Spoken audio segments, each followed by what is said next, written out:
घर की सास की सारी जिंदगी किराए के मकान में ही बीती, लेकिन जब बेटा कमाने लायक हुआ तो उसने अपना बड़ा मकान बनाया। क्या है माँ, इतनी लंबी लिस्ट मेहमानों की? गृह प्रवेश है सिर्फ, शादी में तो तुमने इन लोगों को बुलाया ही था ना। अरे बेटा, तुम्हारे पिता और मैंने तो सारा आजीवन घर नहीं बनाया, ये सोचकर कि पैसा घर में लगा देंगे तो तुझे कहाँ से पढ़ाएंगे। अब बेटा, घर जैसी खुशी में मैं उन लोगों को कैसे भूल जाऊं जिन लोगों के साथ मैंने पूरा जीवन काटा। तभी वहाँ बहू आ जाती है। क्या माँ जी, कैसी बात कर रही हैं? बुआ जी, चाची जी, उनकी बेटियां, ससुराल वाले सभी तो आ रहे हैं। मैंने उनकी लिस्ट सुमन से पूछकर तैयार कर ली है। हाँ बेटा, ये लोग तो रिश्तेदार हैं, इन लोगों को तो बुलाना ही है, लेकिन जिन लोगों के साथ मैं किराए के मकानों में रही, वो मकान मालिक, वो पड़ोसी, उन्हें कैसे भूल सकती हूँ। माँ, लेकिन वो नीलम आंटी को तो मत बुलाना, बड़ा ही लो स्टैंडर्ड साउंड करती है वो। हाँ माँ, और वो किरण को भी। उनका पति और बेटा खाते कितना है।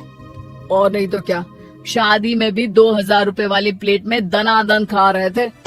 माँ कुछ नहीं बोलती, कमरे में चली जाती है। तुम्हारी माँ के तो चोचले ही अलग है, न जाने लोगों को क्या बताना चाहती हैं। अरे आस पड़ोस को तो ऐसे पूछ रही है जैसे कि रिश्तेदार। हाँ, जानता हूँ माँ को, वो किसी से जुड़ती है तो दिल से जुड़ती है। वैसे बात करता हूँ उनसे। सभी अपने अपने काम में लग जाते हैं। सास को नींद आ जाती है और वो सो जाती है। लग रहा है कि गुस्सा होकर सो गई। कपड़े भी अपने बाहर फेंक कर गई है। बहू है ना, नौकरानी जैसी, कर लेगी काम। बड़बड़ करती बहू सास के कमरे में जाती है और कपड़ों को उनकी अलमारी में रखती है कि तभी उसके हाथ में एक एल्बम और कुछ खत लगते हैं। अरे ये क्या है? बहू एल्बम देखती है जहाँ नीलम आंटी और सास के साथ छोटा सा उसका सुमन खड़ा होता है। इनके बचपन की फोटो। वो सारी फोटो देखकर जब खत को खोलती है तो वो किरण का होता है। बहू खत पढ़ने लगती है। खत में लिखा होता है, तू पैसे की चिंता ना कर, सुमन की पढ़ाई में कोई कमी ना हो, हम पड़ोसी नहीं बहने हैं। तभी सास जग जाती है। अरे बहू, क्या हुआ? कुछ चाहिए था क्या? बहू बात घुमा देती है। माँ जी, वो इनकी फोटो देख रही थी नीलम आंटी के साथ। कितनी सुंदर लग रही है ना आंटी? हाँ, दिखा तो जरा फोटो। बहू सास को फोटो देती है। सास फोटो देखकर कहती है, याद आता है, तेरे ससुर जी तो थे नहीं, काम के लिए 10 दिनों के लिए शहर से बाहर गए थे। जब बेटा होने वाला था तब नीलम आंटी और अरुण अंकल ही थे। आंटी बेचारी रात भर मेरे साथ बैठी रही तो अंकल भाग भाग कर दवाई का इंतजाम कर रहे थे। बेटे के होने के बाद भी जब तक मैं घर नहीं आई मेरे पास ही रहे। रिश्तेदार तो आए थे मुंडन में 10 दिनों के बाद। बहू सुनकर खुश होती है। तभी नजर खत पर पड़ती है। माँ, ये किरण आंटी को अपने पैसे वापस कर दिए? हाँ, वो भी समझ कैसे कैसे किए मैं ही जानती हूँ। सुमन के पढ़ाई के लिए पैसों की जरूरत थी। रिश्तेदारों ने तो साफ बोल दिया था कि किसी होटल में काम पर लगा दो। कई लोग बर्तन धोने के साथ पढ़ाई करते हैं, लेकिन किरण आंटी, उन्होंने अपने बुढ़ापे के लिए बचाए हुए पैसों को सुमन की पढ़ाई के लिए दे दिए। यानी कि आज ये जो कुछ भी है वो किरण आंटी के कारण ही ना? हाँ बहू, ऐसे ऐसे पड़ोसी हुआ करते थे जो किसी रिश्ते के नाम से नहीं बल्कि अपनेपन से भरे थे। फिर सास का बोलने का रुख तीखा हो जाता है। और फिर भी देख, सुमन इन लोगों को भी नहीं बुलाने दे रहा है। माँ, मैं बात करती हूँ, ये लोग सिर्फ आएंगे ही नहीं, हम लोगों के साथ रुकेंगे भी घर में, रिश्तेदारों की तरह।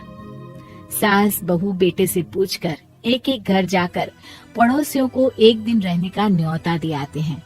और फिर वो दिन भी आ जाता है जब घर में गृह प्रवेश होता है। अरे हम लोगों का कमरा कहाँ है? बड़ा कमरा देना हम लोगों को, खुला खुला। सुमन परेशान हो जाता है कि वो क्या करे, कहाँ किसका सामान रखे, कि वहीं किरण पड़ोसन आ जाती है।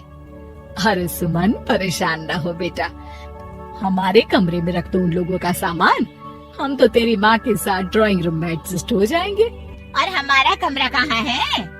सुमन, जरा सामान कमरे में तो रखवा दो।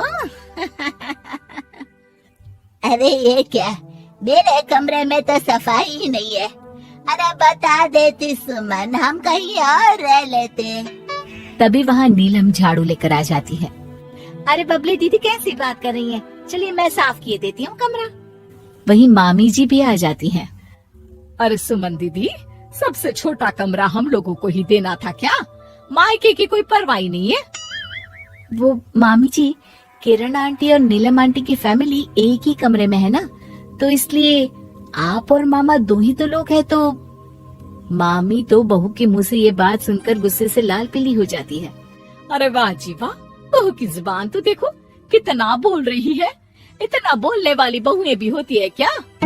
अरे रहने दो, जब मेरी बहन ने ही मेरे बारे में नहीं सोचा तो किसी और से क्या उम्मीद करें। दोनों सामान पैक करके घर से निकल ही रहे होते हैं कि नीलम आ जाती है। अरे राकेश भैया, मैं भी सुमन की तरह ही तो हूँ। आप तो हम लोगों को इतने साल से जानते हैं।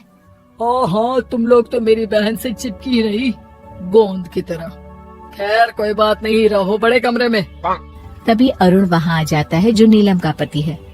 अरे भाई साहब, थोड़ा तो वक्त दीजिए, हम सारे छोटे कमरे में शिफ्ट हो रहे हैं। सारे पड़ोसी छोटे कमरे में चले जाते हैं और मामा मामी बड़े कमरे में। बहू चाची के कमरे से बाहर निकल रही होती है कि देखो कैसे बड़ा मकान बनाकर इतरा रही है। अरे जब हम लोगों ने कहा था कि घर बनवा लो, तब तो लड़के को पढ़ाने की पड़ी थी। इतना पैसा रखी थी, महंगे कॉलेज में पढ़ाया, तब बात मानी होती तो सस्ते में मकान बन जाता। बहू आगे जाती है, जहाँ दोनों पड़ोसन भी आपस में बात कर रही थी। मानना पड़ेगा सुमन को, बहुत ही समझदारी के साथ चली। बच्चों की जिम्मेदारी को सबसे ऊपर रखा, रिश्तेदारों के साथ भी पूरा निभाया। नहीं तो आजकल के रिश्तेदार। अरे सुमन के लिए तो हम हमेशा ही खड़े हैं। बहू तभी मामी के पास जाती है, जहाँ वो मामा से कह रही होती है, बस अब आ गए इसके घर। अब तो ये रो रो कर भी बुलाएगी तो मैं ना आऊं। कैसे कमरे में रखा हम लोगों को। सुमन भी ना किसी काम की नहीं है। बहू सभी को देख समझ रही थी। रिश्तेदारों के नखरों के बीच पड़ोसियों का प्यार। वो देखकर समझ जाती है कि सास के असली मेहमान कौन है।